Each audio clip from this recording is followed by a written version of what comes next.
सम्पूर्ण साथीहरुमा नमस्कार। आज तपाईहरुलाई एउटा क्रुसियल इन्फर्मेसन लिएर उपस्थित भएको छु। भिडियोमा सुरु भए सँगसँगै हाम्रो च्यानलमा नयाँ हुनुहुन्छ भने कृपया च्यानल सब्स्क्राइब गरिदिनु होला। लाइक गरिदिनु भएको छैन भने भिडियोमा लाइक पनि गरिदिनु होला। एउटा मिठो कमेन्ट पनि छोडिदिनु होला। स्टकको एउटा अल टाइम हाई जुन हुन्छ त्यो अल टाइम हाई जुन भनेको चाहिँ त्यसलाई एउटा डिसिजन जोनको रूपमा पनि लिइन्छ, किनभने त्यसमा पुरानो हाई हुन्छ।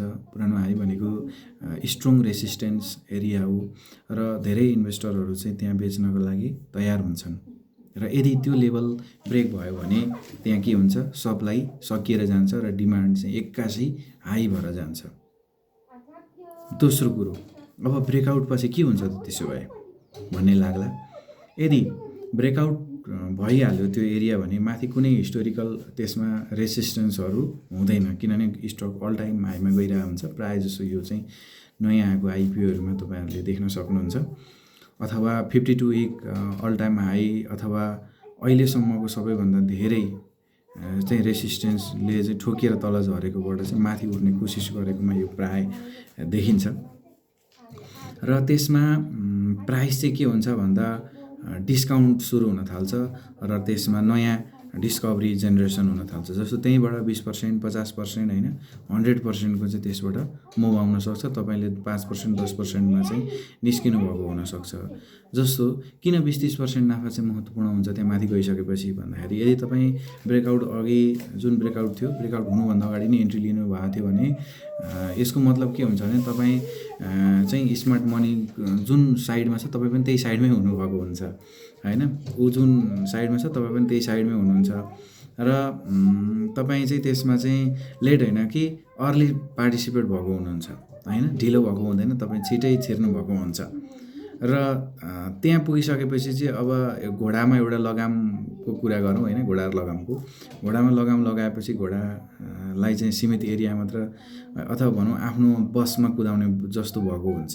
जुन रेसिस्टेन्ट लेभल ब्रेक गरेर माथि जान्छ त्यो लगाम बिनाको घोडा होइन, नयाँ घोडा एकदम फ्रेस, जता जान पनि मिल्ने तरिकाले छोडेको जस्तो हुन्छ। अल टाइम हाई स्टक चाहिँ के हुन्छ, फ्री हुन्छ, त्यसमा फेयर हुँदैन, त्यसको मोमेन्टम चाहिँ एकदमै धेरै भएको हुन्छ होइन। त्यसैले चाहिँ ट्रेन्ड स्ट्रङ भएर गएको हुन्छ र त्यो चाहिँ अनकन्ट्रोल तरिकाले माथि जान्छ। त्यसमा कसैको पनि कन्ट्रोल नहुन सक्छ। त्यो जसरी घोडामा कन्ट्रोल भएको हुन्छ त्यो घोडामा कन्ट्रोल नभएको जस्तै गरेर त्यसमा पनि अनकन्ट्रोलबाट त्यहाँबाट माथि जता पनि र जति पनि जान सक्ने अवस्थामा सिर्जना भएको हुन्छ।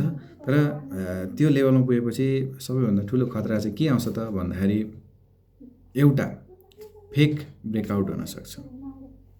भनेको कमन रिटेलरहरूलाई चाहिँ ट्र्याप हुनसक्छ। त्यहाँ अल टाइम हाई क्रस भयो जस्तो देखिन्छ होइन, तर भोल्युम विक हुन्छ अनि केही दिनमै त्यसबाट तल झर्छ। अहिलेको रिसेन्ट नेप्सेको चार्टहरूमा प्राय विचार गर्नुभयो होला होइन। अस्ति जब निर्वाचन बहुमतको नजिकको चाहिँ भनौँ न परिणामहरू सार्वजनिक भयो, त्यस पछाडि खुलेको लगत्तैको नेप्सेमा विचार गर्नुभयो होला होइन। राधी लगायतका धेरैवटा कम्पनी मैले त्यसलाई चाहिँ धेरै फलो गरेको भएर धेरै समयदेखिको त्यसको अल टाइम ब्रेकआउटसँग चाहिँ एकदम मजाले म्याच हुन्छ। यो फेक ब्रेकआउट भएको त्यहाँ मजाले देख्न सक्नुहुन्छ। त्यहाँ भोल्युम पनि विक हुन्छ होइन र केही दिनमै तल झरी पनि हालेको थियो र यसले रिटेल इन्भेस्टरहरूलाई चाहिँ प्राय ट्र्यापमा पार्ने काम गर्छ। दोस्रो भनेको ट्र्याप किन हुन्छ भने ओभर कन्फिडेन्सको कारणले ट्र्याप हुन्छ। अब त मल्टिब्यागर भयो किनभने अल टाइम हाई ब्रेक गरिसक्यो भनेर चाहिँ त्यसलाई ब्लाइन्डली होल्ड गर्न सकिन्छ। तर हामीले त्यसो गरेर होल्ड गर्दाखेरि चाहिँ त्यसमा एकदमै भनौँ न 30%, 35%सम्मको चाहिँ स्मार्ट मनीले करेक्सन ल्याइदिन्छ। अब करेक्सन ल्याइदिइसकेपछि हाम्रो जुन डिजिटल रूपमा भएको प्रफिट चाहिँ के हुनसक्छ, गुम्न सक्छ। अर्को छ लेट इन्ट्री होइन, ढिलो इन्ट्री भयो। यसमा फोमोको कुरा गर्छु म। जस्तो ब्रेकआउट भयो, ब्रेकआउट भइसकेपछि धेरै माथि गएर तपाईँले किन्नु भएको थियो होइन, 5%, 6% लगातार सर्ट लगिदिइहाल्छ होइन। अनि त्यस पछाडि तपाईँ त्यसमा झ्याप इन्ट्री गर्नुभएको हुन्छ भने त्यसमा चाहिँ भनौँ न रिस्क र रिवार्ड चाहिँ एकदमै धेरै हुन जान्छ र सानो करेक्सन आउँदा पनि तपाईँ त्यसमा चाहिँ प्यानिक हुन सक्नुहुन्छ र तपाईँले आज किन्नुभयो भने तपाईँले आजै नै त्यसमा चाहिँ रिटर्न खोज्नु भएको हुन्छ, जुन चाहिँ एकदमै गलत हो। अर्को छ, अब हामीले ठिक छ यस्तो भयो, अब स्मार्ट स्ट्राटेजी अपनाउनलाई के गर्ने त भन्दाखेरि ब्रेकआउट कन्फर्मेसन हेर्ने होइन। ब्रेकआउट जुन अल टाइम हाई ब्रेक हुँदैछ त्यसमा चाहिँ भोल्युम कति आएको छ त। पहिलो कुरो भोल्युमलाई चाहिँ ख्याल गर्नु होला। अत्याधिक स्ट्रङ भोल्युम आउनुपर्छ होइन। 10 लाख 15 लाख 20 लाख कति किता हुन्छ होइन। एकदमै खतरा भोल्युम आयो भने तपाईँले त्यसमा पत्याउनु पर्यो। त्यसै गरेर डेली क्लोज चाहिँ अल टाइम हाईभन्दा माथि हुनु पर्यो। जुन अल टाइम हाईभन्दा माथि नै त्यसको क्यान्डल मारबोजु क्यान्डल भनेर बस्नु पर्यो।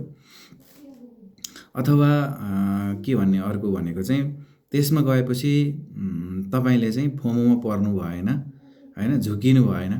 र अर्को त्यो लेभलमा पुगेको स्टकहरू छ भने हामीले होइन जे पनि हुनसक्छ लाग्छ 50-50 जस्तो लाग्छ भने तपाईँले त्यसमा चाहिँ पार्सियल प्रफिट बुक गर्न सक्नुहुन्छ। भनेको 20-30% प्रफिट बुक गर्ने होइन। अनि 20-30% क्वान्टिटी चाहिँ बेचिसकेपछि त्यसले तपाईँलाई अलिकति भए पनि रिस्क चाहिँ फ्री बनाउँछ। अर्को भनेको प्रफिट बुक गर्नलाई चाहिँ हायर लोमा जुन हायर लो बनाउँदै आउँछ त्यो हायर लोमा आइसकेपछि चाहिँ तपाईँले आवरली चार्ट हेर्नु होला। र आवरली चार्टको हाईमा जाँदैछ भने हाईमा सेल गर्ने होइन। लोमा आउँदैछ भने लोमा चाहिँ स्टप लस राख्ने त्यो पनि सिद्धान्त अपनाउन सक्नुहुन्छ। र पेसेन्स धैर्यता भन्ने चिज त चाहि नै हाल्छ होइन। मान्छे होस् अथवा सेयर बजार होइन जाने उपर्ने हो भनिन्छ। तर त्यो कुरोलाई चाहिँ अलिकति विचार गर्नु होला। र रियल मल्टिब्यागर चाहिँ एकैचोटिमा फुत्तै माथि गइहाल्दैन। त्यसले धेरैचोटि धैर्यता लिन्छ, परीक्षण गर्छ र अनि मात्रै जान्छ। सुरुमा सबैलाई पार्टिसिपेसन गराएको हुन्छ, हामी सबैले किनिएको हुन्छ। तर 15%, 20%, 10% नाफा लिएर हामी एक्जिट होइन्छ। स्मार्ट मनीले त्यसमा होइन 200%, 300%, 400% को चाहिँ रिटर्न त्यसमा मजाले लिएको धेरैवटा स्टकहरू छ। हामी त्यो बाहिर बसेर खेलको मजा कहिले पनि लिन सकिँदैन। त्यसको लागि खेलको भित्रै हामीले छिरेर चाहिँ बाहिर बसेर छिसे दूर गर्नुभन्दा होइन यो यस्तो हो जुनमा चाहिँ इपिएसै छैन होइन, पी यति हाई हो भनेर चाहिँ त्यस्तो भन्नलाई मिल्दैन हामीले। किनभने पिई र बजारको मूल्यमा चाहिँ त्यस्तो तात्विक केही पनि म्याच मलाई चाहिँ जहाँसम्म हुन्छ जस्तो लाग्दैन। किनभने मान्छेको सेन्टिमेन्ट कतिको छ, सेन्टिमेन्ट अत्याधिक धेरै छ भने त्यो पीले काम गर्नेवाला छैन होइन। र अल टाइम हाई ब्रेकआउट भनेको चाहिँ एउटा अवसर हो। तर यो चाहिँ ब्लाइन्डली यसमा चाहिँ विश्वास गर्नु हुँदैन। यदि त्यो जोनमा चाहिँ स्ट्रङ भोल्युमसहित ब्रेकआउट हुन्छ र तपाईँले त्यसमा पहिले नै 20-30% को नाफा गरिसक्नु भएको छ भने एउटा मल्टिब्यागर स्टक भनेका चाहिँ त्यस्ता हुन् जसले चाहिँ 100% अथवा सोभन्दा बढी नाफा दिन सक्छन्।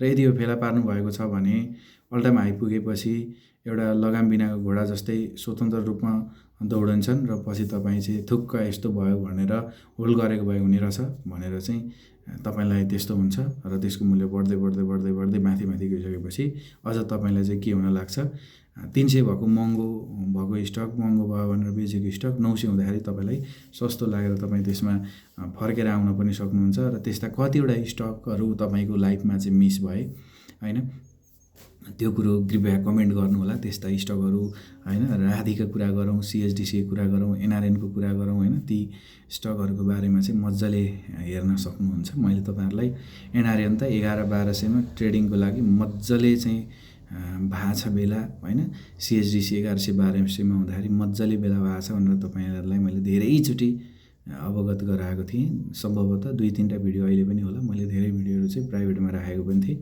र यो क्षेत्रको विज्ञ चाहिँ तपाईँ स्वयं आफै हुनुहुन्छ होइन। आज बिदाको दिन भए तापनि मैले के त्यत्तिकै बसौँ भनेर चाहिँ यो सानो इन्फर्मेसन हजुरहरूको लागि सेयर गरेँ। हस् त, धन्यवाद।